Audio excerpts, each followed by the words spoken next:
My name's Rich. I'm a Eagle Scout. I was born here in Maryland, and I still live in Maryland. Um, guess you could say since I'm an Eagle Scout, I was with the Boy Scouts for a long time, and I've been on hundreds of camping trips with them and with others. So I suppose that kind of qualifies me to help teach you guys how to become a little more self-sufficient in the outdoors. So camping is basically it's basically a vacation. It's when you go out and you set up a tent and you live in it for a small period of time, or you can do it for a long period if you really want to. But it's kind of it can be relaxing if you like the outdoors, and there's a lot of activities you can do, a lot of physical activities if you want to challenge yourself, and a lot of really calming things to do too, like fishing or hiking, or just generally exploring nature. The best time to go camping is really whenever you feel like it, but you got to be careful because in the winter or in the summer you have more extreme temperatures, and you don't want to get stuck having a bad time by being too cold or too hot. So generally I would say spring and fall is some of the best times, especially in the fall, because you're going to get that nice foliage. There's different kinds of campgrounds you can go to, so before you go you might want to look into them. Campgrounds that I go to a lot don't have public amenities, so there's no running water, there's no bathrooms, there's no bathhouse. So if you need that or want that, you're going to want to make sure that the campground you have has those. So usually a lot of times they'll have a picnic table and a fire ring, and sometimes that's it. So make sure you know what you're getting into before you go. And you can have a good time either way. So if you want to camp out in the woods like a real camper, you're gonna basically just get almost nothing in your campsite. Well, the most important thing to bring is a tent. So they're all different. You want to set your tent up before you go out if you've never done it before, so you know how to do it. And also you want to make sure you know what the capabilities of your tent are. Some tents aren't as good as in winter, so you want to know if your tent's going to stand up to the cold temperatures or the rain or whatever you might encounter where you're camping at. Second, you're going to need sleeping bag. They're rated to basically withstand certain temperatures. So this one's a 40-degree bag. I wouldn't be using it this time of year because it's too cold. It gets colder than 40 degrees at night, so I can't use this bag alone. I'd have to bring like an extra blanket with me or something, or get a better bag. Another thing you want, especially if it's cold out, is a pad, something to sleep on, because the ground is hard, uncomfortable, it's not even. You want something to even it out. And this also helps insulate you from the ground in cold weather, so you stay warmer at night. Lastly, you're going to need, something to cook with. So I brought a Dutch oven, basically just a big pot. You put it over the fire, put it over some coals, and you cook your meals in it.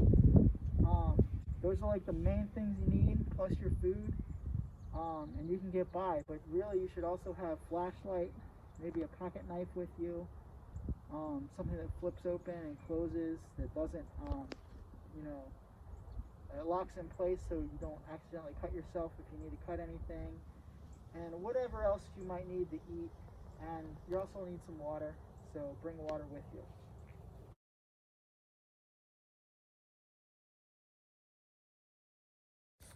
You're going to bring food with you most likely when you're camping. If you have any perishable items like meat or maybe some vegetables, you're going to keep those cool in a cooler. And a big rule is you don't want to tempt the wildlife with your food, so make sure you lock that up safely. Usually I like to put mine in my car because you don't want them hanging out around your campsite. You don't, especially with bears, if they find food, they'll come back over and over again and bother other people, and they could become a nuisance. Food safety, you still want to take all the precautions you would at home, wash your hands, Make sure you sanitize everything. Wash your dishes. No matter what you do, don't bring food in your tent. You don't want to get that smell in there. You don't want to leave it in there because then animals will try and get in your tent. And you don't want to wake up with a raccoon or a squirrel in your tent. So, yeah, or a bear. You don't want to wake up with a bear outside your tent. If that does happen, you want to talk to the bear. Let them know that you're there. You can't really scare it off from inside the tent, but you can say, "Hey, Mr. Bear, I'm in here. Don't come in and, steal my peanut butter sandwich that I forgot, that I shouldn't have brought in my tent and forgot about."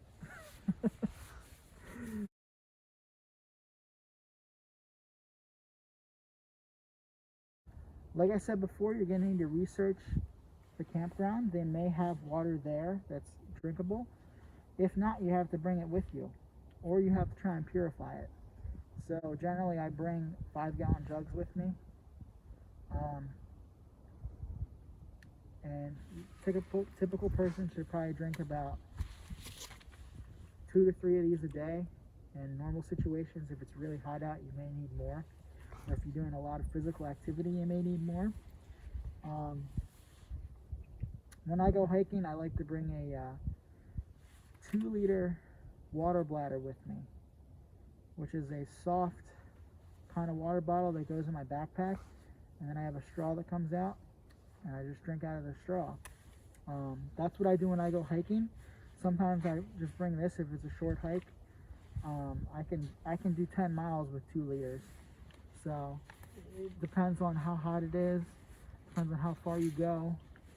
If I'm doing a 3-mile hike, just a little water bottle like this, I might drink half of it. So it depends. If you're thirsty, you should drink some water. If you decide you want to try and purify water, you can get purifying water tablets or iodine purifying bottles. There's a lot of different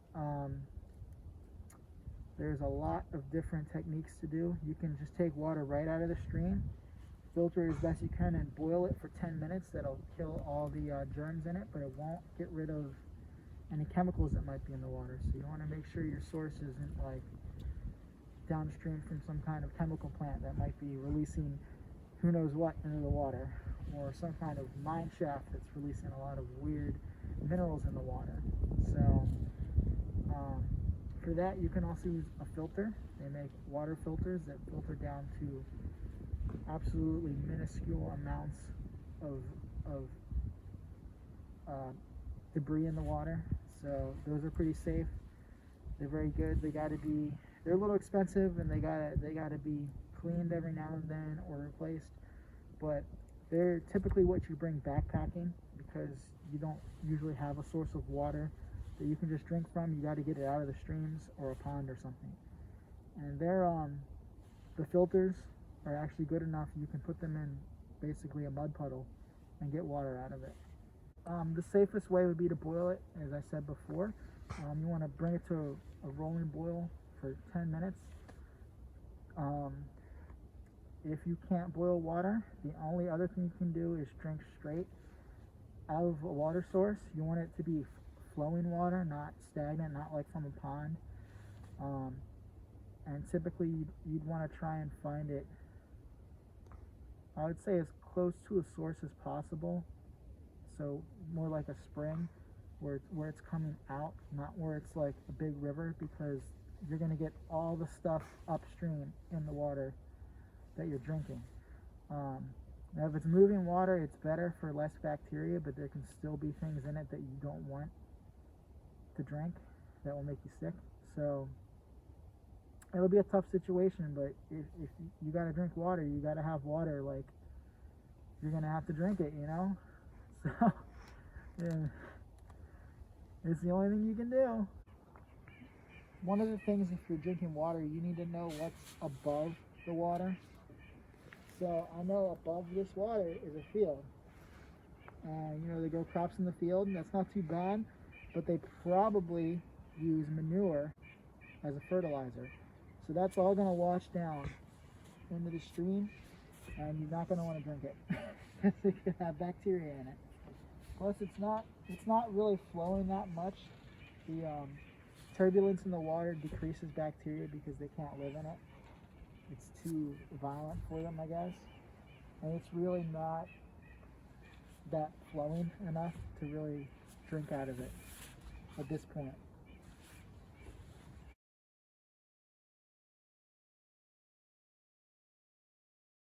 Another thing, you want to have the proper clothing for the weather you're going to be camping in. Right now I got a nice jacket on, got my gloves, I got my hat because it's cold out. It's like 30 degrees.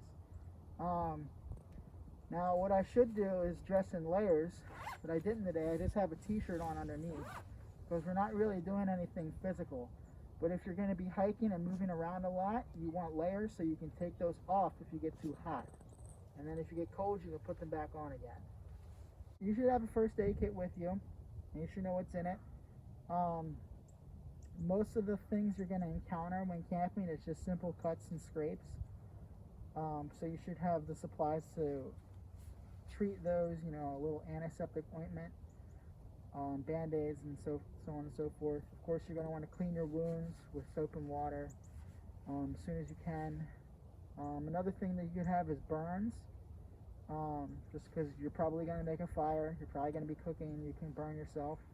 Know what to do for that, which is pretty much nothing. You don't really do anything for burns unless they're very serious. If you get a serious burn, you'd want to seek medical attention.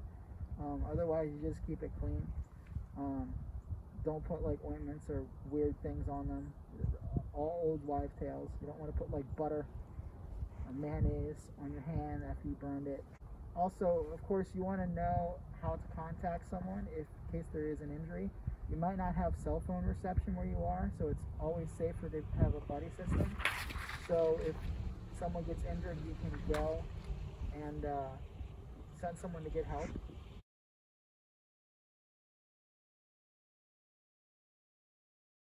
So there's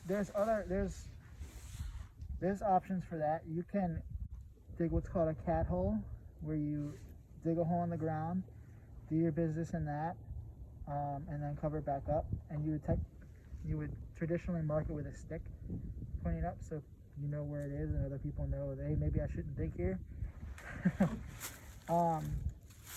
Urination, you guys can just go. Women can just go wherever, really.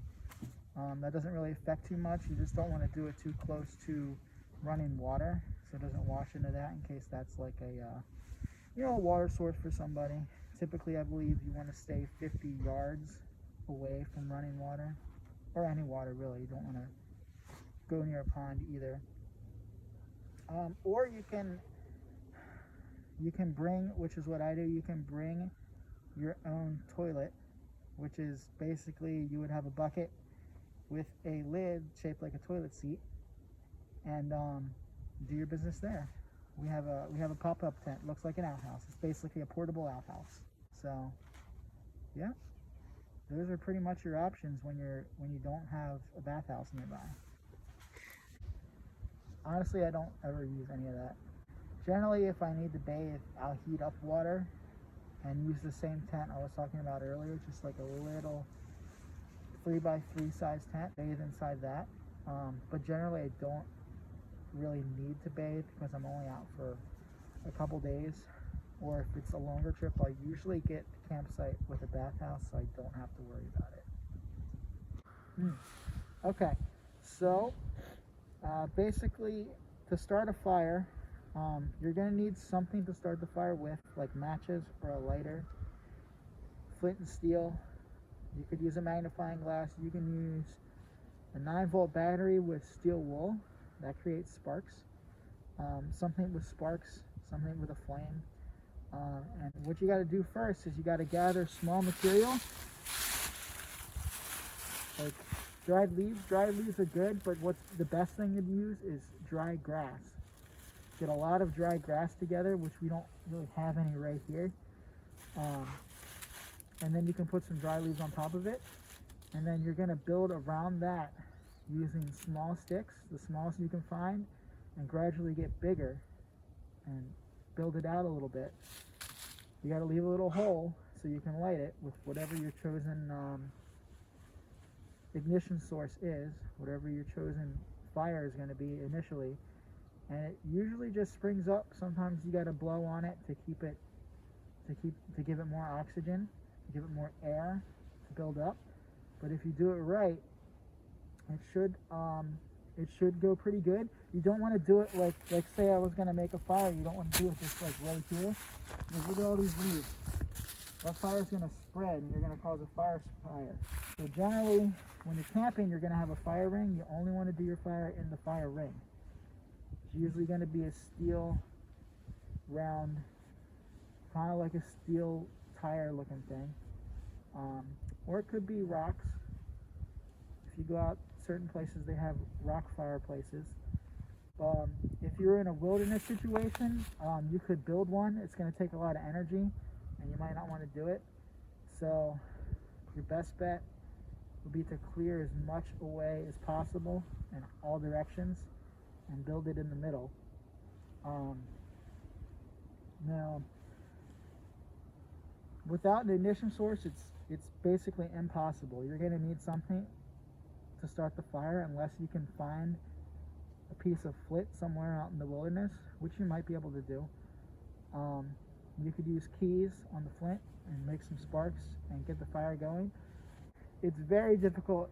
You can make a fire bow, which you'd have to use your shoelace or find something to tie between a stick and a bow shape, and then you're going to have another stick.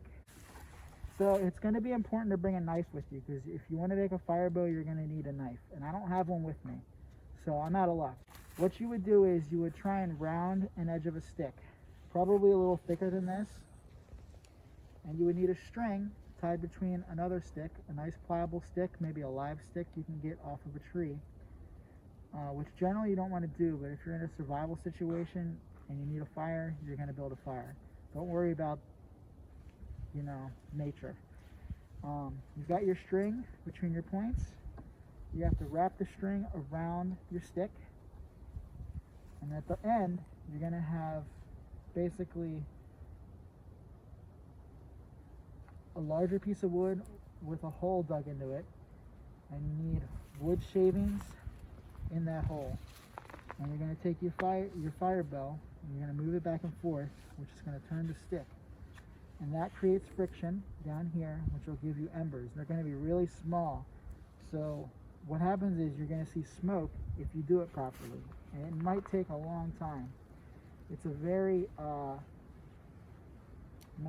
very intense activity. It can take 20 minutes to get that smoke to form, because you're basically making friction. You may have seen in cartoons where they rub sticks together. It's the same thing, except it's way more efficient. You're never going to get this to work, ever. It's never going to work. So you're rubbing it as fast as you can. It's going to spin. You could, I suppose, do it this way. I've seen them do it like that. I think they did it like that in Castaway. But you're going to do it like that. You're going to get little embers. You got to blow on it to get them to light, and you got to have other things ready nearby that can catch on fire. Your really fine grass that you can get, or the leaves, whatever you can find, that'll build up, and then you build the fire up around it quickly. You put your sticks up around it quickly so they catch. And that would be really the only other way you could do it without an ignition source. So if you want to try it out, go ahead and try it out in your backyard under supervision, and have water nearby when you have a fire. That way you can put it out if you need to.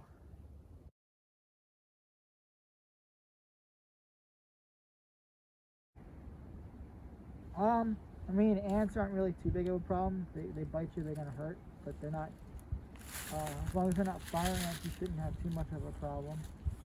Spiders, there's not too many spiders around here that are dangerous, besides, say, the black widow. If you get bit by something like that, you're going to want to seek immediate medical attention. So that's where you're going to want to exit the woods.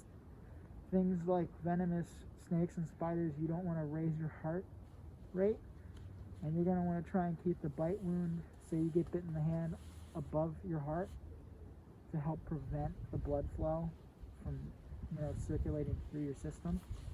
Of course, if you're alone, you get bit in the leg or something, or snakes are generally going to bite you, that can be difficult to do, which is why it's always good to hike with a buddy and keep some form of communication with you. You may not be able to use it, but you can always have that as a backup. You can always go somewhere. When you get out, you can immediately call someone. Other than that, if it's a venomous or just a regular, spider that's not as venomous, not as bad, you can pretty much just wash it, keep an eye on it. It might swell up a little bit, but it's not going to really affect you any other than it's going to hurt.